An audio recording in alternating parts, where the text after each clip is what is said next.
একদিন তোমারি নাম মসজিদে হবে এলান। সবার আগে আমি যাব, ও যাতে ট্রেন না তোমারি নাম উড়ি বড় নানা বেরোয় গেছে, আমার নানা তো এখনো বেরোয়নি। তৈরি থেকো, তৈরি রেখো তুমি বেরো দ্রুত। কিরে ইব্রাহিম, তুমি শিগগিরই চলো, বড় নানা বের হয়ে গেছে ইমাম সাহেবের দাওয়াত দিতে। শিগগিরই বাড়ির ভিতর যা, যাই প্যাকেট নেই গোশের প্যাকেট নেই, যা তাড়াতাড়ি তাড়াতাড়ি মসজিদে বেরো ভাই, তাড়াতাড়ি বেরো। হবে এলান। না না না না, চলো চলো চলো চলো চলো চলো। একদিন আমাদের আগে যেন কেউ না যেতে পারে, তাড়াতাড়ি চলো ইমাম সাহেব, তাড়াতাড়ি চলো। আসসালামু আলাইকুম হুজুর। ওয়ালাইকুম আসসালাম। আগে মাংসের প্যাকেটটা হুজুরের কাছে দাও, তারপরে বাকি কথা পরে বলতেছি। আগে দাও দাও দাও দাও। খবরদার ইমাম সাহেব, ওর প্যাকেট নেওয়া যাবে না, ওর মাংস নেওয়া যাবে না, আমারটা নেন। এই ইব্রাহিম, ওই প্যাকেট ফেলে দাও। ইমাম সাহেব, ওর এই গোশ একদম পুরো কুরবানির গোশটা হারামের টাকায় করা, ওই গোশ নেওয়া যাবে না। আমার নানার কুরবানি হালাল টাকায়। ওদের কুরবানি যদি হালাল টাকায় হয়, তাহলে হারাম টাকায় কাগের কুরবানি হবে? আমি তো বুঝতে পারছি না, তোমরা আপন দুই ভাই শুরু করলে কি? ওই আমার বড় ভাই নামের কলঙ্ক। কারণ আমাদের যত জায়গা জমি সব ভাই বোনের ফাঁকি দিয়ে সে একাই গ্রাস করেছে। ইমাম সাহেব, সে সকল আত্মীয় স্বজনের সাথে সব সম্পর্ক ছিন্ন করে সেই টাকায় কুরবানি দিচ্ছে, আর সেই মাংস আপনার দিচ্ছে। আপনি ভাবলেন কি করে যে এই টাকায় তার হালাল কুরবানি হচ্ছে, আর আপনি সেই মাংস খাবেন? আপনার কি ইমামতি থাকবে? রে বড় একার হালাল টাকার কুরবানি দিয়া লোক আমার। ওই দি আব্বার জমিন আছে, মার জমিন আছে, বুনিকের জমি ওরা ফাঁকি দিয়ে নেছে। আমার কুরবানি হবে না, ওর কুরবানি হবে। এই যত সমস্ত নষ্টের গুলাই হচ্ছে ওইটি। খবরদার ওর গোশ নেবেন না, নেন দিন আমার জানেন। হুজুর, ক্ষমতার ওর মাংস নেবেন না।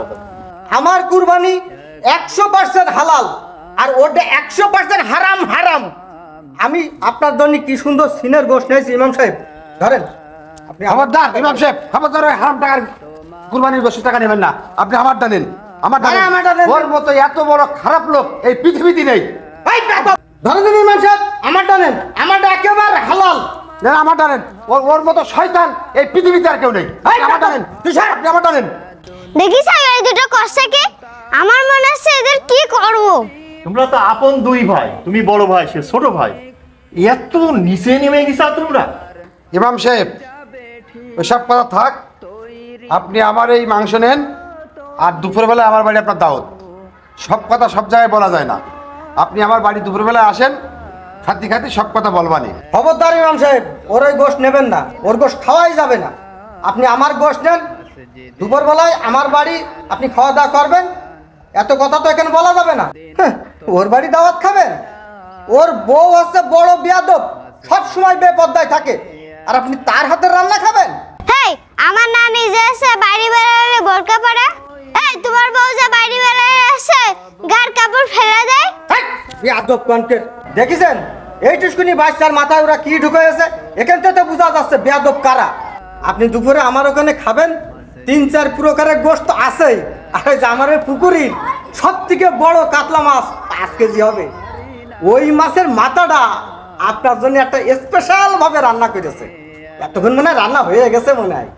আমার টাকায় মাছ ছাড়া সেই পুকুরও জোর করে লিখে নিয়ে সেই পুকুরের মাছের বড় মাথাটা আপনার খাওয়ার চাচ্ছে। খবরদার, আপনি ওর বাড়ি এক নালা ভাত খাবেন না। যদি ভাত খান, তাহলে আপনার ইমামতি নিয়ে কিন্তু আমি একটা হসপস বাঁধাই দেবো পুরো এলাকায়। পুকুর হচ্ছে আমার, উনি জোর করে মাছ দিলে উনার মাছ হয়ে যাবে একেবারে। খবরদার ইমাম সাহেব, ওর কথায় কোনো কান দেবেন না। ও হচ্ছে পৃথিবীর সবচেয়ে বড় বদ। আসলে তোমরা তো দাওয়াতও দিতে আসনি, গোশও দিতে আসনি। আপনারা তো আমাদের থেকে ভালোই জানেন যে আত্মীয়তা ছিন্নকারী কখনো ভেস্তে যাবে না, আর ও হচ্ছে বড় আত্মীয়তা ছিন্নকারী। ওর বাড়ি খাওয়া যাবে না, এই আমি শেষ কথা বলে দিলাম আপনার। যে হক নষ্ট করে সাও কখনো বেচতে যাবে না। ও হচ্ছে হক নষ্ট করেছে এবং আত্মীয়তার মধ্যে ছিন্নতা তৈরি করেছে ও। তুমি যে কুরবানি দিছো, এই কুরবানির গোশ কি তোমার ভাই বাড়ি পাঠাইছো?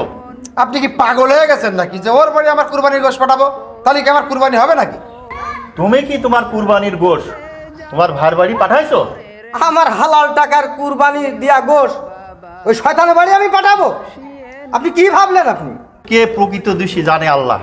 কার জন্য সম্পর্ক নষ্ট হয়েছে? এই যে কুরবানির গোশ ইমাম সাহেবের না, প্রতিবেশী না, আগে ভাই ভাইয়ের বাড়ি পাঠাতে হবে, দু ভাইয়ে গ্রহণ করতে হবে, দাওয়াত ভাইরে দাও, দাওয়াত ইমাম সাহেবের দেওয়া লাগবে না। দুই ভাই নিজেদের সম্পর্কটাকে আরো মধুর করো। আপন ভাইয়ের সম্পর্ক যেখানে ছিন্ন করতেছো তোমরা, সেখানে কি করে কুরবানি হালাল হয়েছে, কবুল হয়েছে এটা আশা করো তোমরা? বেহেশত এই প্যাকেটের গোশতের মধ্যে লুকানো রয়েছে, বেহেশত দুইজনের ভিতরে লুকানো রয়েছে। আমার দাওয়াত না, দুপুরি দুই ভাইয়ের বাড়িতে যে খাওয়া দাওয়া করো। মনের যে পশু তোমরা পুষে রেখেছো, এই পশু যতক্ষণ পর্যন্ত কুরবানি না দিবা, ততক্ষণ পর্যন্ত এই বনের পশু, এই বাইরের পশু, এই কুরবানি আল্লাহ তাআলা কবুল করবে না। তোমাদের দুই ভাইয়ের জন্যই এই গ্রামে বসবাস করা কঠিন হয়ে যাচ্ছে। মানুষ যে সমালোচনা করে, তোমরা ফেরেশ সাজো মানসিক কাছে। ওয়ালাইকুম আসসালাম। ইসরায়েল আইছো? জি, শীঘ্রই ওঠেন, গাড়িতে ওঠেন। ওরা ওই পাশ থেকে বারবার তাগিদ দিচ্ছে আপনাকে নেওয়ার জন্য। আর আমার এই নাচ ছেলের সাথে আমার দুপুরি দাওয়াত রয়েছে, আজ এক সপ্তাহ আগের দাওয়াত। তার শ্বশুর বাড়ি যাবো। তোমাদের বাড়ির দাওয়াত আমি তখনই খাবো যখন তোমরা দুই ভাই এক হয়ে যায়, দুইজনের বাড়ি খাওয়া দাওয়া করো। মূল সম্পর্ক আগে ভাই, এই ভাইয়ের ভিতরে বেহেশত লুকায় আছে। তার মানে দুপুরে আপনি আমার বাড়ি খাবেন না, আর এই গোশও নেবেন না, আর আপনি ওর সাথে আমার মিষ্টি বলতেছেন? অসম্ভব। এই ইব্রাহিম, এই হাই,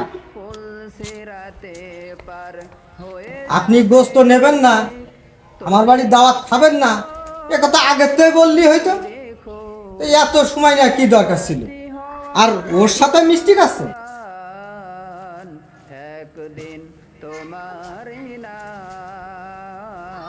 ওদের দুই ভাই সম্পর্কের বিষয়ে সারা এলাকার লোক অতিষ্ঠ।